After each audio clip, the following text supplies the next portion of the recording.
Sam is from the Springfield 1 Million Cups, is that correct? And so he traveled down today just to share with our community his idea. So I'm really excited because he's super passionate. He wanted to spread the word. And it's also something that take note of, because if you are considering to present with 1 Million Cups, this is also a benefit for you if you would like to go and share at some of our sister cities as well. So without further ado, we would like to welcome Sam Yi? Is that? Sam Yi. Yi. Yeah, sorry.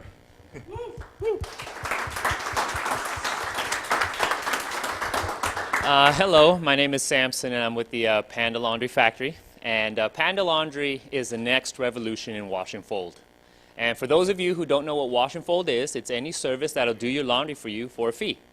So today, I want to share with you, I want to introduce to you the wash and fold hypothesis, touch on the brief history of the wash and fold industry, and then share with you why I believe Panda is the future. So the wash and fold, got it?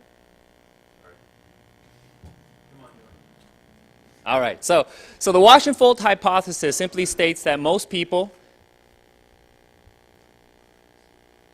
hold on there. I don't know, it's that button right there. Okay, sorry, my bad.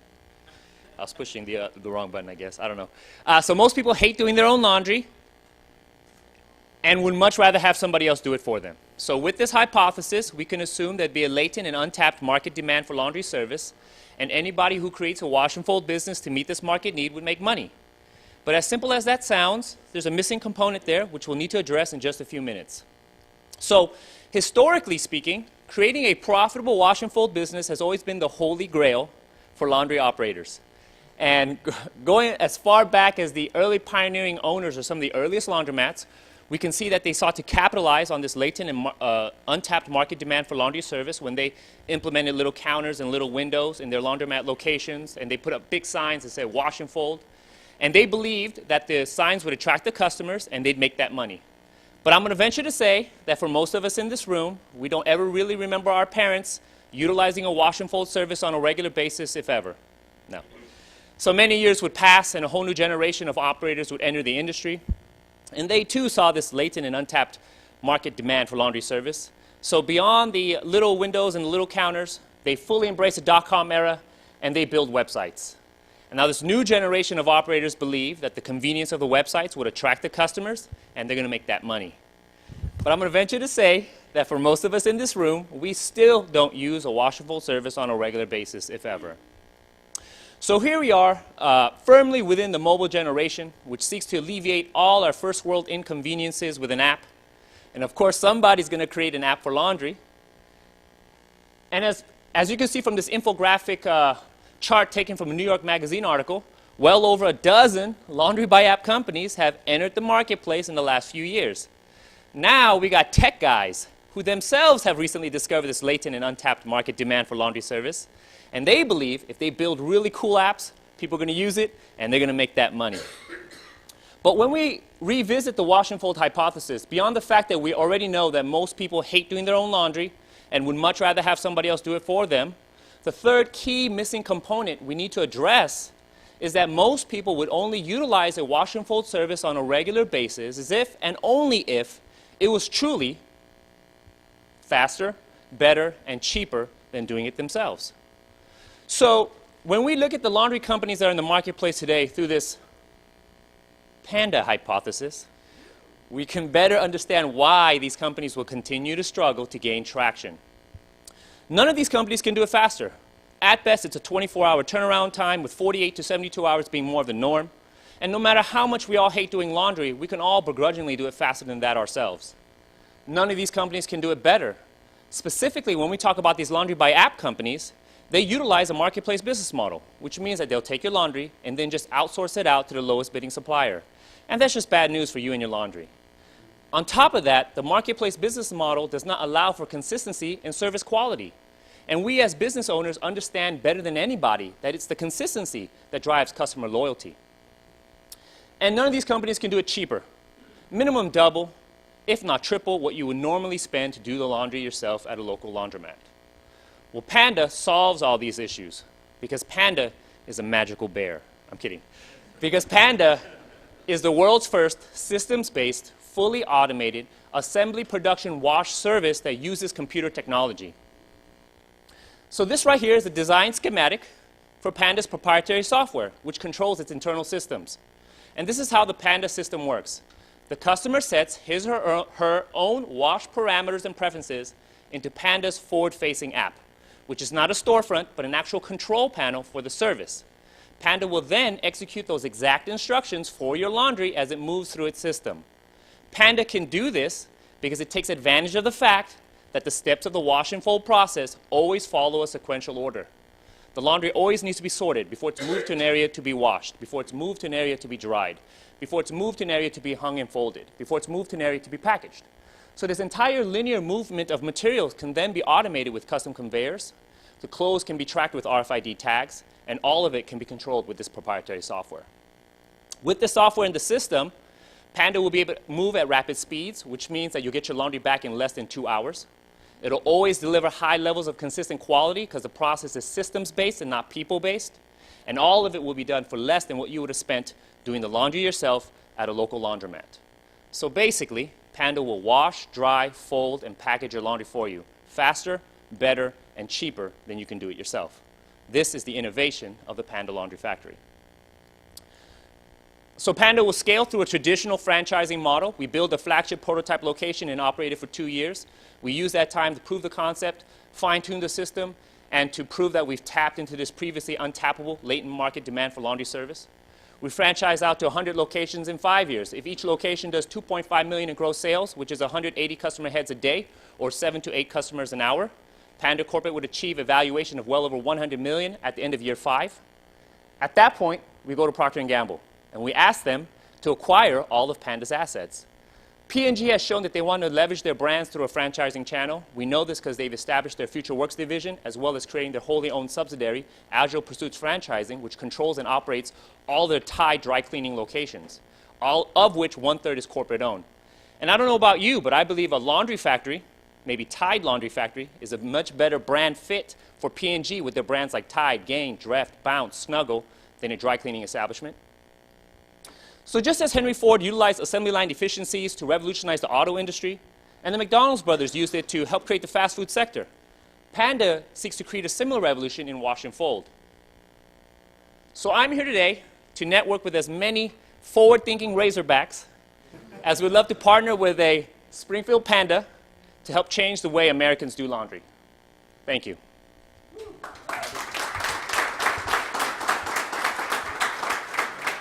Thank you, Samson.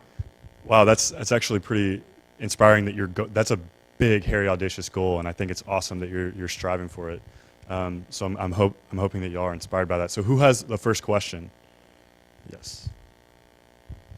Lucas Dean with RetroCat Media. My question for you is this intended to be a customer comes to a physical location, drops it off, and then comes back later? Or did you ever have any intention of doing a door service? We do not want to do pickup and drop-off. That's where you lose your money. We wanted to make an attractive drop-off site. That's how we'll be able to process laundry for a very low cost and still have a margin where it's profitable for us. I believe 2/3 of our business will be B2B. I believe that we're going to go out with internal sales teams and go after colleges, nursing homes, and build that business. And then 1/3 is going to be walk-in. I always use the Krispy Kreme example. If you ever walk into Krispy Kreme, you wonder how they stay in business. You never see people inside it. Well, Krispy Kreme makes their money by distributing their donuts to all the come and goes and all the gas stations and all the places that they sell the donuts to. That's how they make their money. Their walk-in business is secondary to that main business, and that's sort of how I envision Panda making their money, making our money. Next question.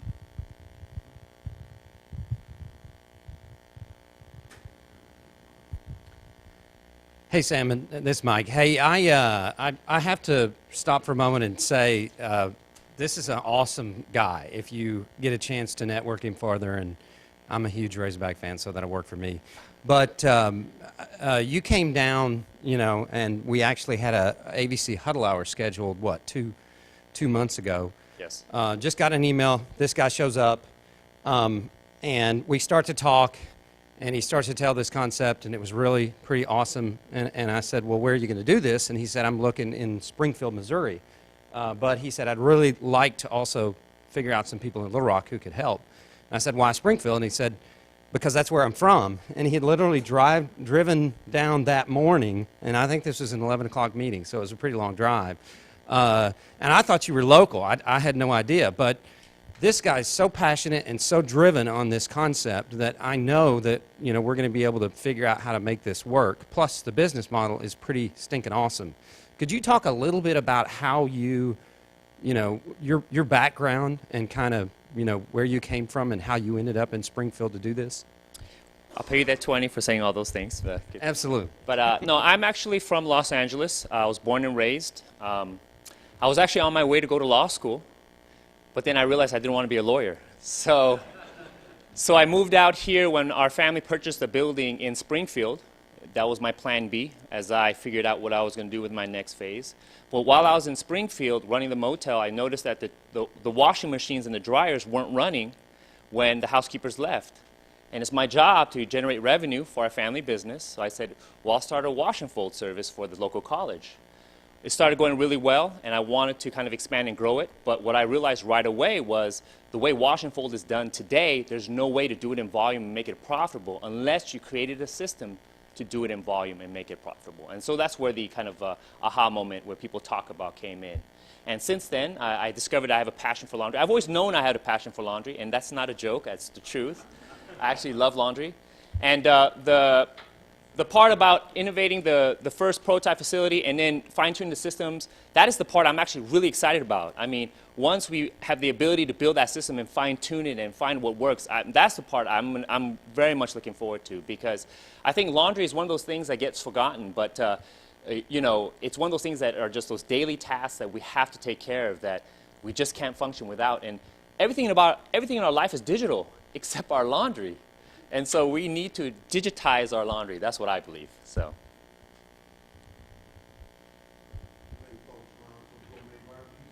Sam, do they, just curious, do you tag every piece of laundry with a barcode or something to track it? So the version 1 facility would track the bins. They make RFID chips today that are the size of a grain of rice that you can track anything. We're in discussions with a company in Springfield called US Photonics that make a chip that's about that small that not only is readable, writable, and washable and dryable, but also senses temperature and humidity. So now we can set wash parameters and temperature parameters so that if you have a silk top that you don't want to dry at a certain temperature, it'll actually tell the dryer not to run or stop running. Those are the kind of things that we can do with technology that's just really exciting. And then the other thing that people ask me all the time is, how are you going to stop my shirt from turning pink? Well, I can guarantee with our system that it won't turn pink, because I can embed any shirt that's red to not wash ever or turn in a cycle with anything that's white. We would always make the mistake because we always turn our head and put it in there. The system will always catch that. So that's the kind of stuff that I think will make the laundry process with Panda better. It does not cause cancer, right? Does not call cancer, but the government will track you. No, I'm kidding. Next question. Yep. I'm Scott Stewart. I'm an investment advisor who works with nonprofits. So my question concerns what you've thought about site location. Because when I think about where some of the greatest need is, it's in maybe lower income neighborhoods. People who struggle just to go to the laundromat, much less pay for that really expensive way of doing it. And I know you have to reach out to other businesses as your primary focus perhaps, but if you were, this was my idea for instance, if you're able to place your sites where they are also available to walk-ins from depressed socioeconomic areas, that might be a great boon to any given urban area. You know, you touched on a couple things that I find very interesting. One, in terms of where the site would be located, the Panda site is designed to have a 3,500 square foot footprint with 2 stories. So that's 7,000 square feet, so we can process 2,000 pounds an hour. But we want a 3,500 square foot footprint because then that allows us to get into any pad site. A pad site is any shopping mall, strip mall, where you go do your runs. Now, anybody who's busy running about can drop off laundry, go to Walmart, get their groceries, and then pick up their laundry on the way back home. So there's a lot of strip malls and shopping centers in all kinds of communities. When you touch on having Panda be a service for, let's say, lower income people, one of the things I think is interesting about Panda service that I believe will be a great fit for the next step is social services. I know this is a hot topic for a lot of people, but social services help single mothers quite a bit with housing, with food, with daycare. Laundry is just an extension, the next half-step extension of that. To have a service in place where something like an EBD card can be authorized to be used at a Panda service location because of the pricing point being so low and not outrageous, I believe is just a half step away from happening. Right now, EBT cards are being allowed to be used in certain laundromats that have fob card systems. So that's already the quarter step in that direction. So in terms of people in need having those services available to them, I believe a Panda site in these kind of prevalent pad site locations, and then having that other half step happen where all of a sudden your EBT card can be allowed to be used in those types of facilities, I believe it's just a natural progression that may happen. Because if you're a single mother and you need that assistance, believe me when I tell you, doing laundry for you and your kids while you're trying to work and trying to raise your family, it becomes a burden. And we as men sometimes forget that, but you know, I ask a lot of men all the time, you know, do you have any laundry needs? And they just proudly tell me, no, I'm married. So, well, what about the wife? You know, what about her needs? You know, they believe they just enjoy doing it. They don't. They wish they had an option. You know, well, some people enjoy doing it. You know, I enjoy doing it, but a lot more women have. They got bigger fish to fry than do laundry, honestly. But they have to do laundry because their kids' clothes have to be clean. They have to get it done. And there's nobody they can pass it on to, unfortunately.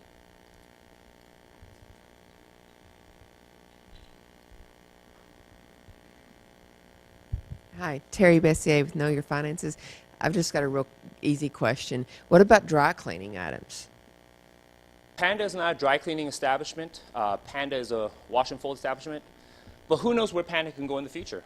I don't think customers will want to take 2 trips. I don't think customers will want to go to a wash and fold location and then take a trip to the dry cleaning location.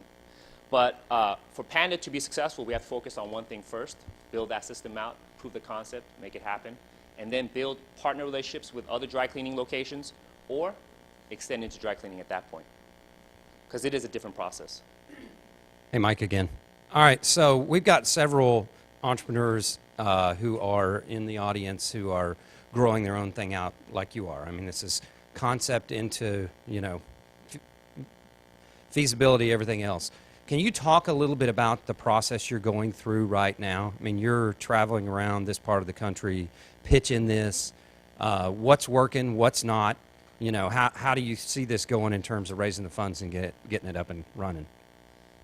The one thing I think that I've grown to learn very quickly and I finally fundamentally understand is networking. You cannot overemphasize the importance of networking. If you can get out to another community just to get in front of a group of people, you never know where those roads will lead because you never know who knows who and what they can do for you. And I think for entrepreneurs starting out, the problem is that no one knows us. We are not known in the space.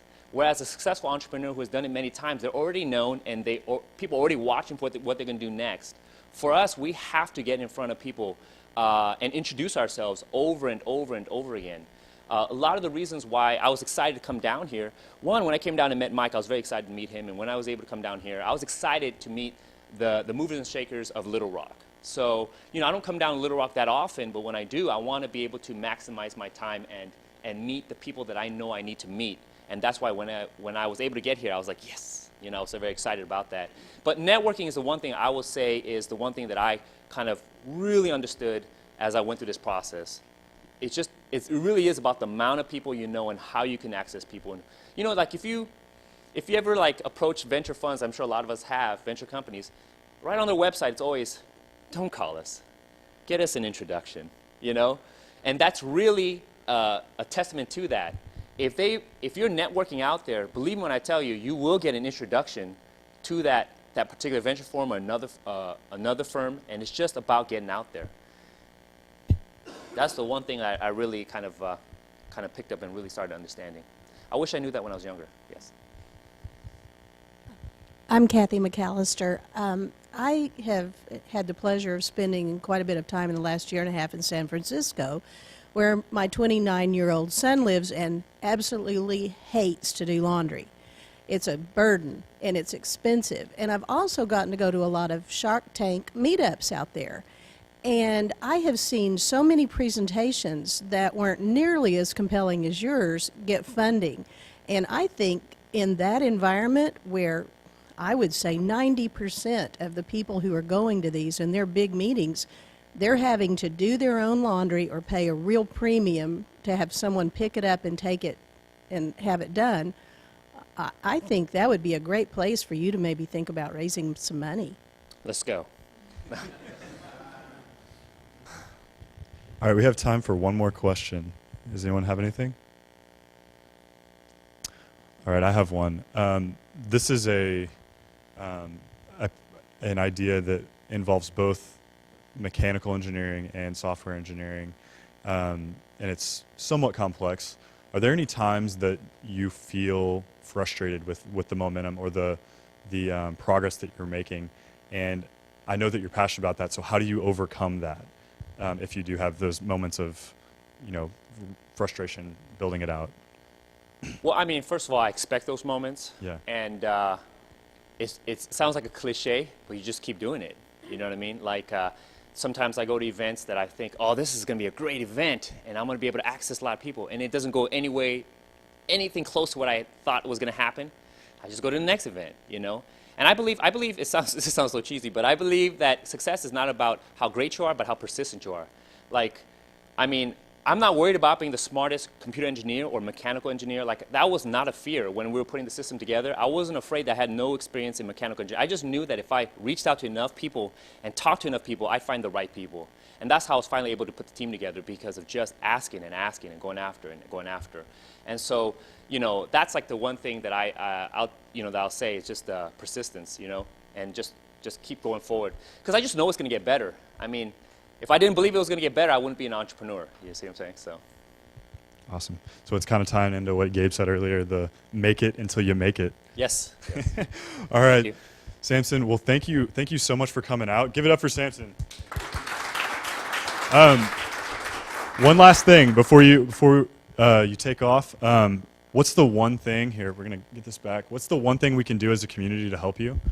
Because you've shown that you care enough about coming to Little Rock, and you've met and you've networked with folks here and built connections. And so I think that deserves us supporting you as a community. And who knows, maybe you might move to Little Rock someday. But what can we do as a community to help Panda Laundry Factory? I would just love to talk to people and meet people who would be interested in talking to me about laundry. So if you know anybody who would love to talk to me about laundry, I would love to talk to them. And so it's just about meeting people. I would love to meet as many people as possible, really. Alrighty. Give it up for Samson.